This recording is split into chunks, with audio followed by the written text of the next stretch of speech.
तलवारें जो तारीख के औराक में अपनी पूरी शान के साथ चमकती हैं, लेकिन ये तलवारें अपने वक्तों और दौर तक ही महदूद रहीं। तारीख की एक ऐसी तलवार जो अब तक की सबसे काटदार और मजबूत तलवार मानी गई है, वो तलवार जिसका सामना दुनिया की कोई ढाल नहीं कर सकती है।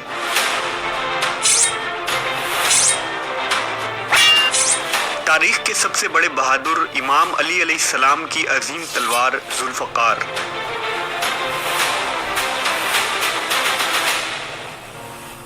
अल्लाह ने सूरह हदीद में फरमाया, हमने ही लोहे को नाजिल किया जिसके जरिया से सख्त लड़ाई और लोगों के बहुत से नफ़ा की बातें हैं, ताकि खुदा देख ले कि खुदा और उसके रसूलों की मदद कौन करता है।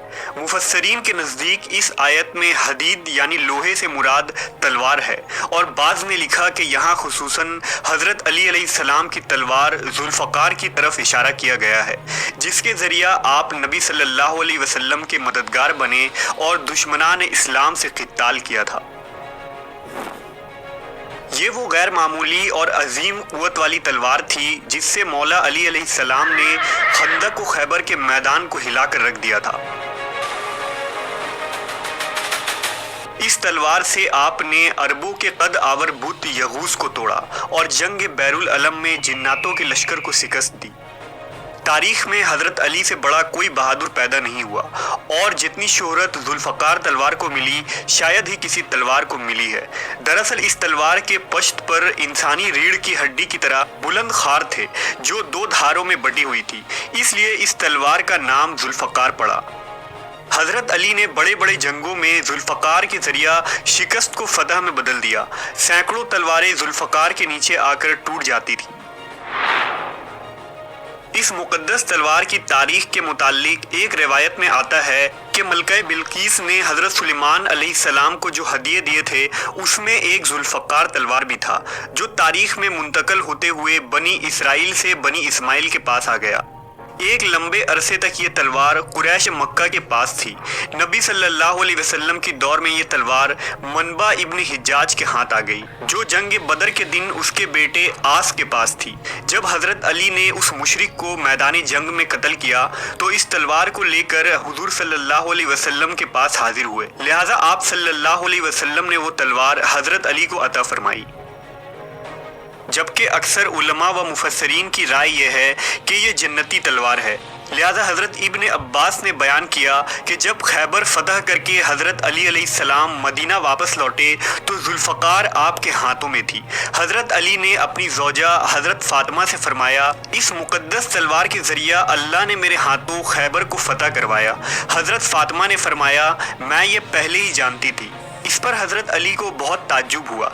लिहाजा बीबी फ़ातिमा अलैहिस्सलाम ने फरमाया, जब मेरे बाबा मोहम्मद सल्लल्लाहु अलैहि वसल्लम मिराज की रात आसमान पर तशरीफ़ ले गए थे, उस सफ़र के दौरान जिब्रील अमीन आपको जन्नत में ले गए। आप एक फल के दरख्त के नीचे तशरीफ़ ले गए जिसके फल सुर्ख रंग के थे।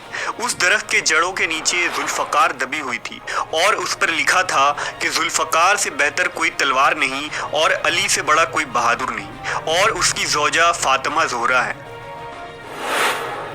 ये तलवार बहुत सारे पैगंबर और अंबिया इकराम के पास रही। जैसा कि अबू बकर शिराजी ने लिखा है कि जुल्फ़कार तलवार हज़रत आदम अलैहिस्सलाम के साथ जन्नत से ज़मीन पर नाजिल हुआ था। अल्लाह ने इस तलवार को जन्नत के आस के दरख्त के एक पत्ते से पैदा किया था। इस जुल्फ़कार पर लिखा था कि हमेशा एक नबी दूसरे नबी के बाद और एक सिद्दीक दूसरे सिद्दीक के बाद इस तलवार से जिहाद करते रहेंगे, यहाँ तक कि इस तलवार के वारिस इमाम अली अलैहिस्सलाम हुए।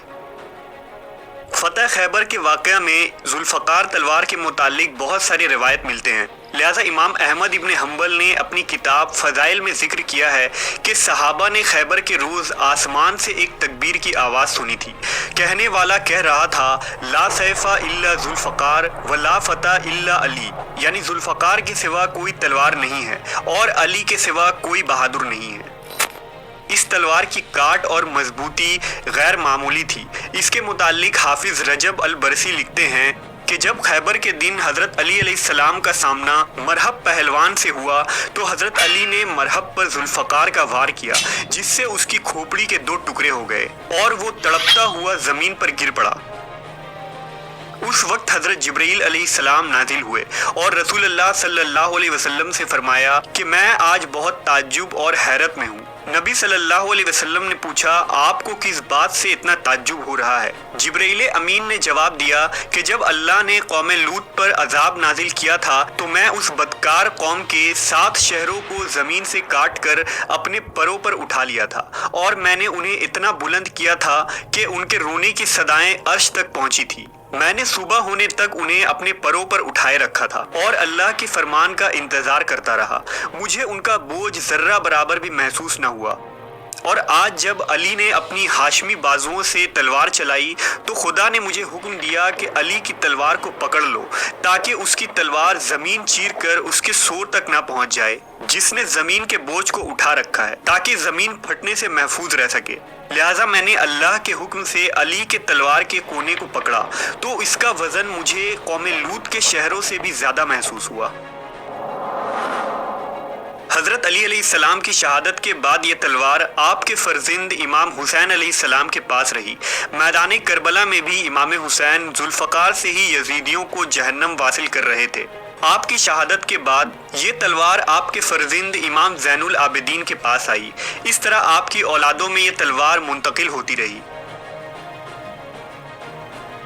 لیکن اس کے بعد ذوالفقار کہاں گئی، اس کے متعلق کوئی شواہد نہیں ملتے۔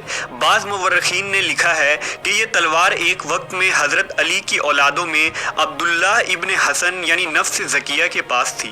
جب انہوں نے خلافت عباسیہ کے حکمراں منصور کے خلاف بغاوت کی تو انہیں شہید کر کے یہ تلوار عباسیوں نے لے لیا۔ پھر جب قاہرہ میں فاطمیوں کی حکومت آئی تو یہ تلوار ان کے پاس آ گئی۔